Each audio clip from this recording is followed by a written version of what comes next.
விநாயகருக்கு யானை தலை எப்படி வந்தது தெரியுமா?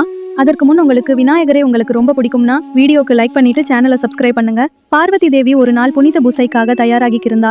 அந்த நேரத்தில் யாரும் உள்ளே வரக்கூடாது என்ற எண்ணத்துடன் அவள் தனது உடலில் இருந்த பசு நிற மணலை எடுத்து பிசைந்து ஒரு அழகிய சிறுவனை உருவாக்கினாள். அவனை தனது பூஜை அறைக்கு காவலாளியாக வைத்தாள். அந்த சிறுவன் பார்வதிக்கு பிள்ளை போன்றவனாக இருந்தான். சிறிது நேரத்துக்கு பிறகு சிவபெருமான் அங்கு வந்தார். ஆனால் அந்த சிறுவன் சிவபெருமானின் வழியை தடுத்தான்.